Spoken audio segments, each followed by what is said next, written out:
once more with feeling.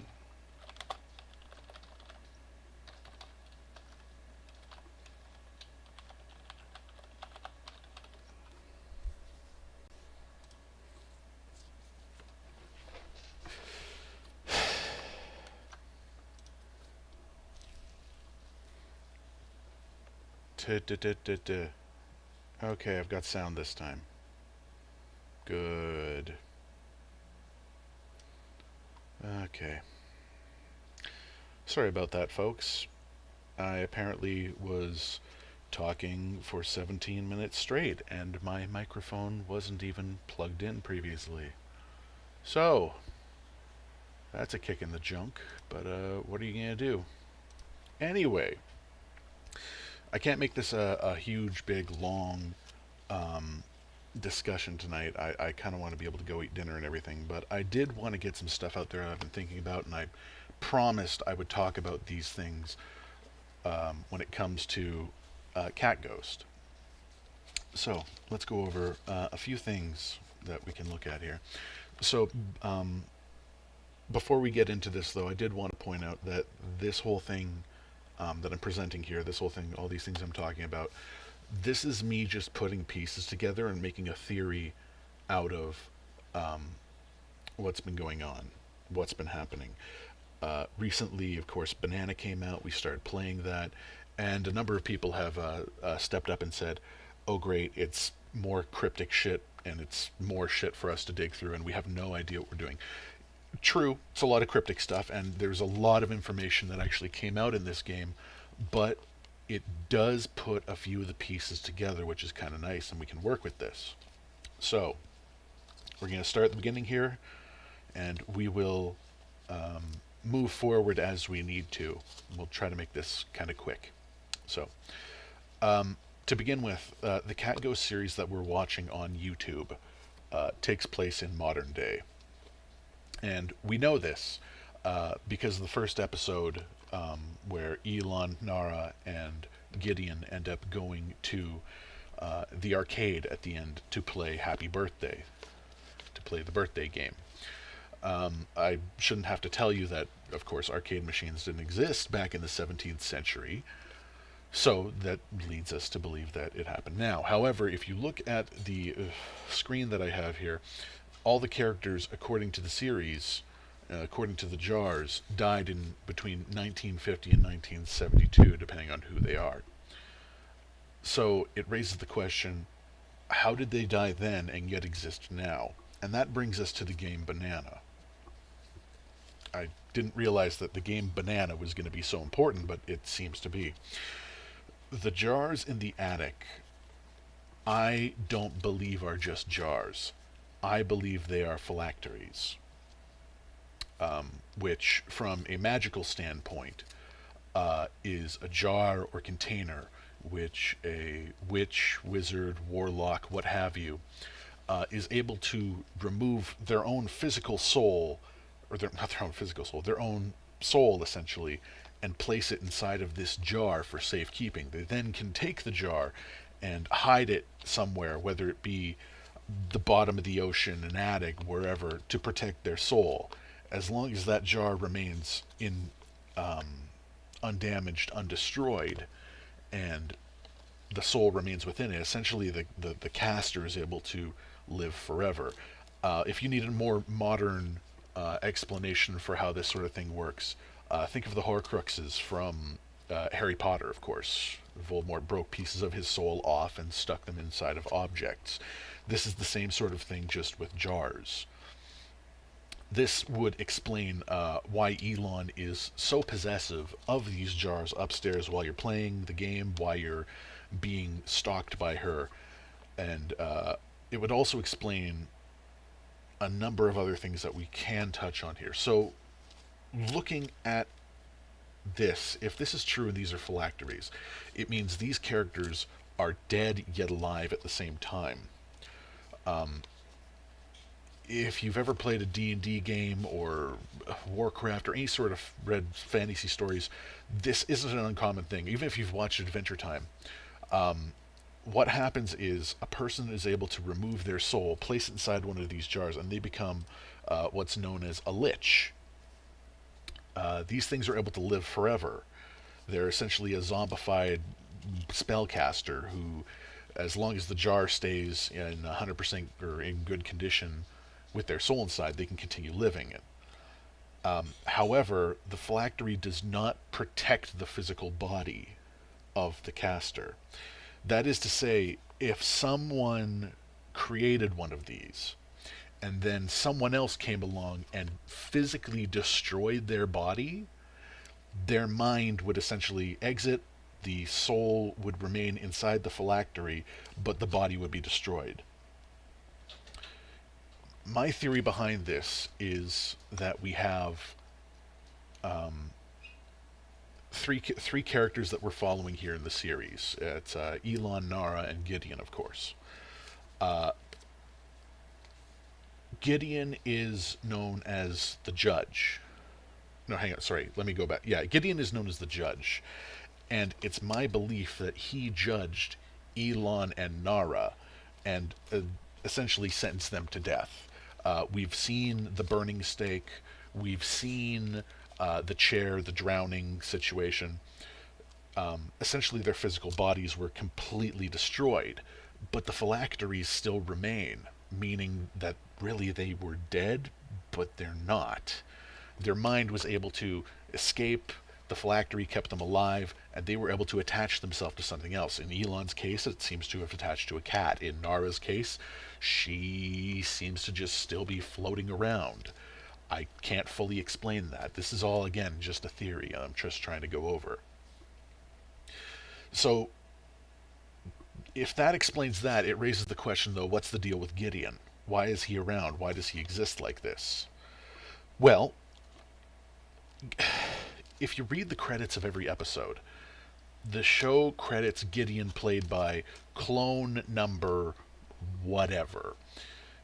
Gideon is also being kept alive by these phylacteries, it seems, but in a very different sense.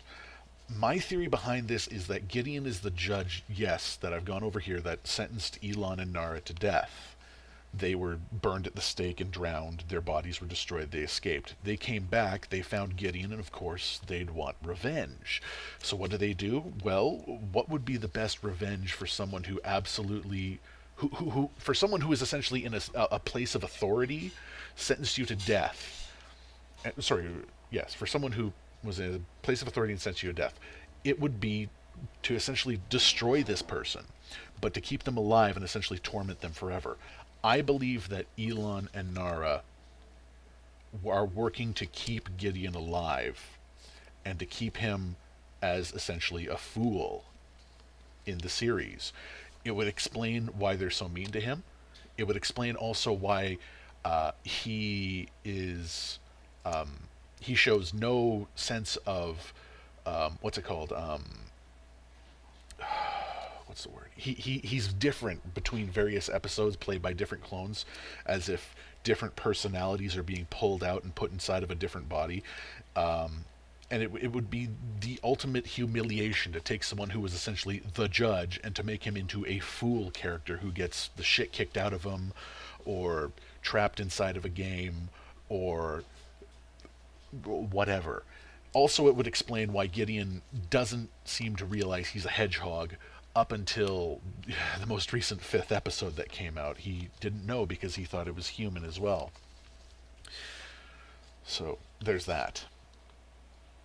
Despite the also it would explain why so many things that are connected to Gideon have the line, "Let us reunite," because if his soul has been broken apart and fractured in such a way, they would want to reform into whatever his whole self is.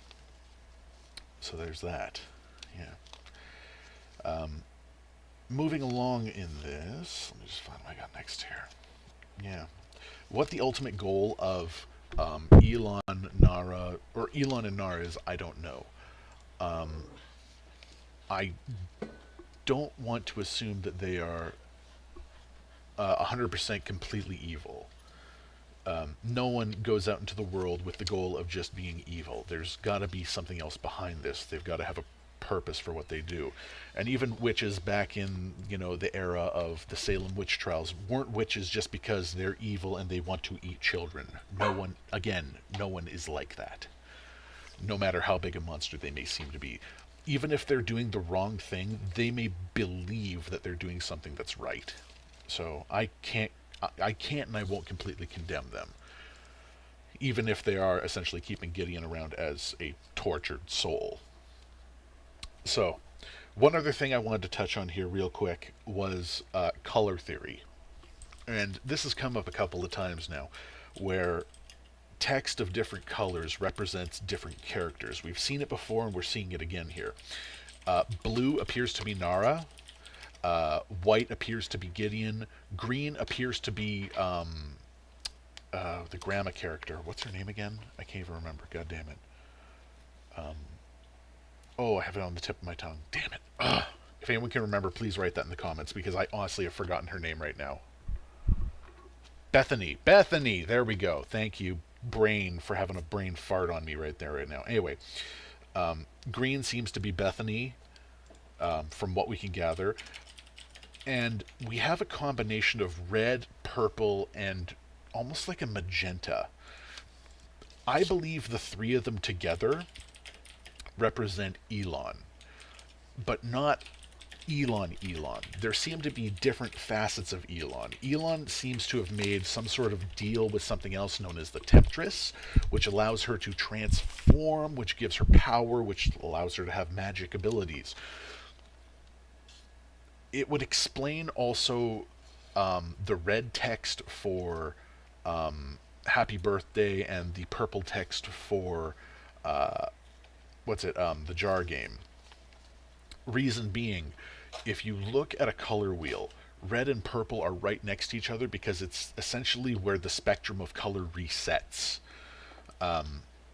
Again, this is all just a theory. I'm putting this all out there, and that's really all I can say about it.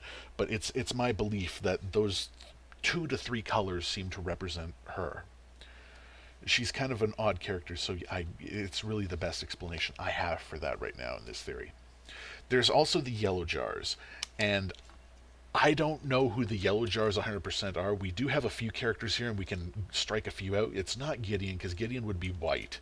It's not going to be Elon or Nara. So we have Azul, R. Dudley, and Samuel R., according to the purple jar gatherings. I don't know which one of it is. However, there is one connection. In episode 5, Banana, we got Elon saying, "Don't worry, I'll take care of me." Or, don't worry, I'll take care of them. The banana also seems to recognize Elon. And in the yellow jar text, we have the line, "You promised to take care of me," which seems to suggest it's possibly the banana. It would make sense for a few reasons. We've had no yellow text before, and now we have the yellow text for a new character, which would be the banana. We have a banana that appears in the episode, who is, of course, yellow, and of course we have the yellow jars that we've never seen before. Who these extra people are, this of course opens up the idea that Elon may have captured other people and kept them inside these jars. It's a possibility, I'm not striking it out, but there's more to this that we still are yet to discover. There's a lot to this, and we've got a long way to go on this series. I am absolutely loving this, though. This is an amazing series. I can't wait for more of it to come out, and I'm loving this absolutely. So yeah, I'm thank you for listening to this. If you've listened all the way, bless you. And if you've been here from the first stream, I am so sorry that my audio didn't record. It was a massive blow to me to find out that it didn't do anything that I asked it to, which was a massive pain in the ass. And I almost went and said, "Fuck it, I'm done for tonight." But no, I wanted to get out here because I owe this to you guys. I also want to thank everyone who's listening to this here and on YouTube, because I recently just broke 1,000 subscribers, and I am absolutely amazed that so many of you want to listen to a dork like me talk about this kind of shit. Of course, I'm going to continue, but I want to do something really special for this. I wanna celebrate this. I want to celebrate you guys and thank you for joining me. Of course, I'm open to any suggestions. Some people have suggested, oh, do a stream where you play with a bunch of people. Do this, do that. I'll take any suggestions. Well, almost any suggestions, and we will absolutely talk about it and come up with something to do before the new year. But for now, I am going to cut this stream short and go off to do some other stuff here. Have some dinner finally and everything. Post this up on YouTube for everyone to watch. Thank you again for joining me tonight. Thank you for joining me on YouTube. Thank you for following me. You guys are amazing, and you're really the best people. I'm so glad that you're around. I'd be so bored and so sad without all of you. So yeah, definitely more streams later on this week. Going to be playing some more of the games, doing some more analysis, and absolutely in the future want to do more ARG analysis, more game analysis. People want me to talk about things including what was it? Petscop and a bunch of other ARGs out there that are there's theories out there.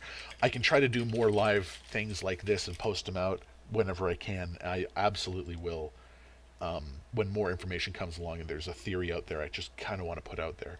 This was just me putting a few pieces together and trying to make explanations where it seems to make a little bit of sense. We're still a long way from understanding the full CatGhost narrative. There's still so much more going on that we don't know.